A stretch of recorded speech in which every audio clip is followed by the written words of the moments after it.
Once upon a time, there lived a young princess in a kingdom far away.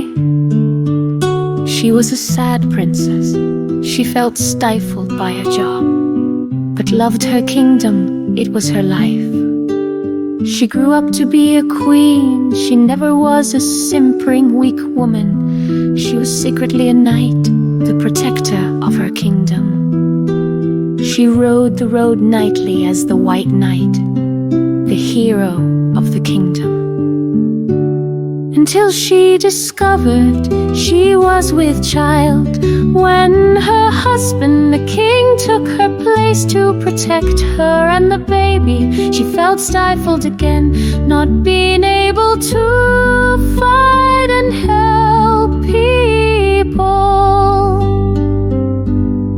Until one day an enemy abducted the queen in an ambush on a lone ride in the forest. She tried to fight off the bandit, but she was knocked out and awoke in a small hut in the forest. She found herself tied to a chair, unable to move, let alone escape. She was angry and scared, not for herself, but for the baby she carried. She knew she could not escape, let alone get help.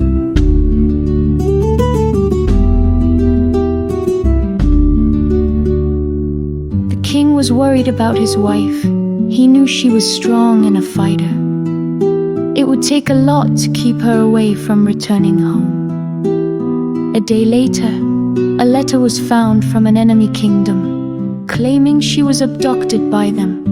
It was a ransom letter. The king commanded that a ransom be collected for her. He took it to them himself as the white knight, only to find the letter was not from them. They thought it was possibly a bandit posing as them.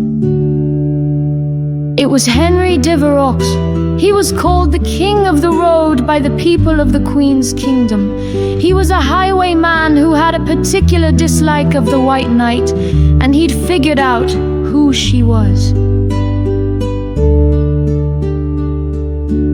The Devereux sat drinking in a tavern when a strange young man walked up to him and spoke to him. The lad seemed slightly familiar. He couldn't point to where from. He thought little of it. He may have been an acquaintance, he thought.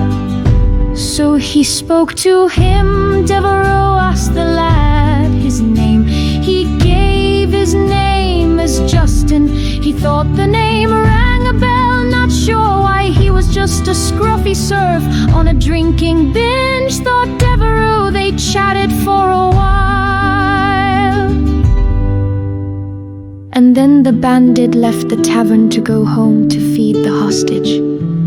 He couldn't get the feeling he was being watched out of his mind. He kept looking about him as he rode home. He saw no one, so he thought he was only being paranoid. He entered the hut, his home, and saw the queen glaring back at him. "I have come home to feed my horse," said Devereux. He chuckled. The queen was still glaring at him. "You won't get away with this," she said. "What? Feeding you? Oh well, I'll eat then," he said, and prepared a meal for them. "No, you won't get away with kidnapping me," she said. "Are you waiting for the White Knight to save you? Somehow I can't see that happening." The bandit replied, knowing she was the knight. "No, Justin will save me," said the heavily pregnant woman. It struck a nerve in the bandit. He realized where he'd seen the scruffy lad before. It was the king. Devereux tried to feed her a chunk of cheese. She refused to eat it for the baby. He said, "It's not poison, see." He ate a bit for the baby, said the bandit, trying to feed her again. She gave in and ate the bandit sat watching her as she fell asleep. Tied to her chair, night fell, and the bandit curled up in his bed to sleep. A noise outside the hut awoke him. He rose to see what it was.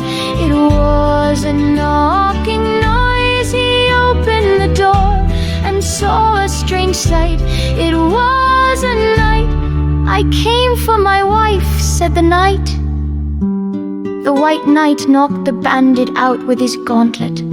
Justin walked past the unconscious man and walked over to his still sleeping wife. He cut her bonds and raised his helmet off his head. She looked so peaceful. He smiled, then awakened her with a kiss. "Justin," she muttered as she awoke. "Yes, my love," said Justin, smiling. They tied the bandit to the bandit's horse, and they both rode Justin's horse home.